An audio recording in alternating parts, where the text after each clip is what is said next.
Historia de Mariquita. Guadalupe Dueñas. Nunca supe por qué nos mudábamos de casa con tanta frecuencia.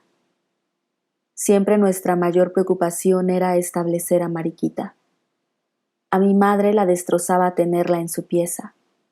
Ponerla en el comedor tampoco convenía. Dejarla en el sótano suponía molestar los sentimientos de mi padre, y exhibirla en la sala era imposible. Las visitas nos habrían enloquecido a preguntas. Así que, invariablemente, después de pensarlo demasiado, la instalaban en nuestra habitación. Digo nuestra porque era de todas. Con Mariquita, allí dormíamos 7. Mi papá siempre fue un hombre práctico. Había viajado mucho y conocía los camarotes. En ellos se inspiró para idear aquel sistema de literas que economizaba espacio y facilitaba que cada una durmiera en su cama. Como explico, lo importante era descubrir el lugar de Mariquita. En ocasiones quedaba debajo de una cama, otras en un rincón estratégico, pero la mayoría de las veces la localizábamos arriba del ropero. Esta situación solo nos interesaba a las 2 mayores. Las demás, aún pequeñas, no se preocupaban. Para mí, disfrutar de su compañía me pareció muy divertido, pero mi hermana Carmelita vivió bajo el terror de esta existencia. Nunca entró sola a la pieza y estoy segura de que fue Mariquita quien la sostuvo tan amarilla. Pues, aunque solamente la vio una ocasión, asegura que la perseguía por toda la casa. Mariquita nació primero. Fue nuestra hermana mayor. Yo la conocí cuando llevaba 10 años en el agua y me dio mucho trabajo averiguar su historia. Su pasado es corto y muy triste. Llegó una mañana con el pulso trémulo y antes de tiempo. Como nadie la esperaba, la cuna estaba fría y hubo que calentarla con botellas calientes. Trajeron mantas y cuidaron que la pieza estuviera bien cerrada. Isabel, la que iba a ser su madrina en el bautizo, la vio como una almendra descolorida sobre el tul de sus almohadas. La sintió tan desvalida en aquel cañón de vidrios que solo por ternura se la escondió en los brazos. Le pronosticó rizos rubios y ojos más azules que la flor del heliotropo. Pero la niña era tan sensible y delicada que empezó a morir. Dicen que mi padre la bautizó rápidamente y que estuvo horas enteras frente a su cunita sin aceptar su muerte. Nadie pudo convencerlo de que debía enterrarla. Llevó su empeño insensato hasta esconderla en aquel pomo de chiles que yo descubrí un día en el ropero, el cual estaba protegido por un envase carmesí de forma tan extraña que el más indiferente se sentía obligado a preguntar de qué se trataba. Recuerdo que por lo menos una vez al año papá reponía el líquido del pomo con nueva sustancia de su química exclusiva. Imagino sería aguardiente con sosa cáustica. Este trabajo lo efectuaba emocionado y quizás con el pensamiento de lo bien que estaríamos sus otras hijas en silenciosos frascos de cristal, fuera de tantos peligros como auguraba que encontraríamos en el mundo. Claro está que el secreto lo guardábamos en familia. Fueron muy raras las personas que llegaron a descubrirlo y ninguna de estas perduró en nuestra amistad. Al principio se llenaban de estupor, luego se movían llenas de recelo, por último desertaban haciendo comentarios poco agradables acerca de nuestras costumbres.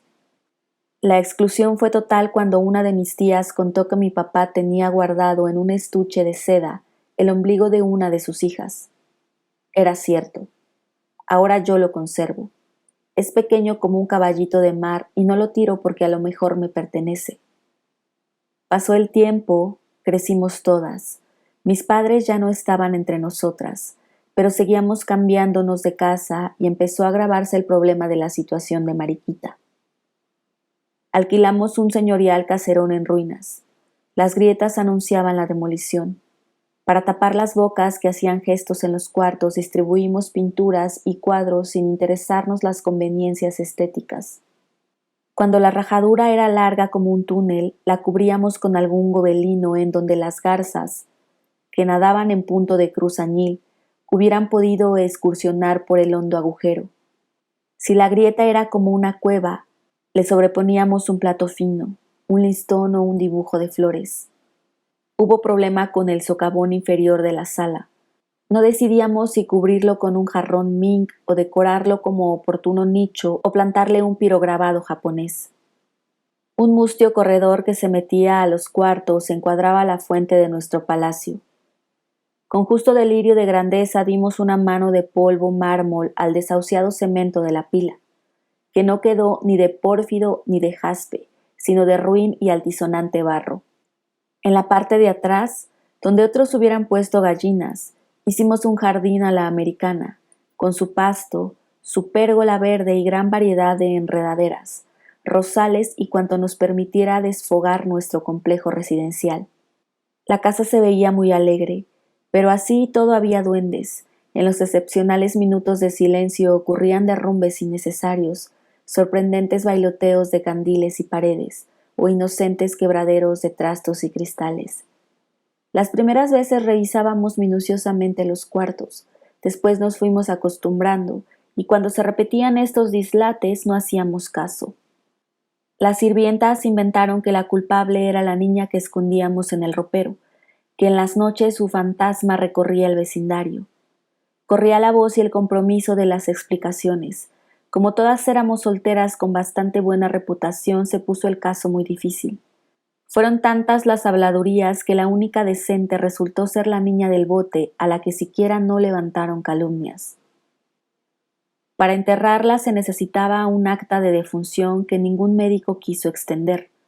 Mientras tanto, la criatura, que llevaba 3 años sin cambio de agua, se había sentado en el fondo del frasco definitivamente aburrida. El líquido amarillento le enturbiaba el paisaje. Decidimos enterrarla en el jardín. Señalamos su tumba con una aureola de mastuerzos y una pequeña cruz como si se tratara de un canario. Ahora hemos vuelto a mudarnos y no puedo olvidar el prado que encarcela su cuerpecito. Me preocupa saber si existe alguien que cuide el verde limbo donde habita y si en las tardes todavía la arrullan las palomas. Cuando contemplo el entrañable estuche que la guardó 20 años, se me nubla el corazón de nostalgia como el de aquellos que conservan una jaula vacía. Se me agolpan las tristezas que viví frente a su sueño. Reconstruyo mi soledad y descubro que esta niña ligó mi infancia a su muda compañía.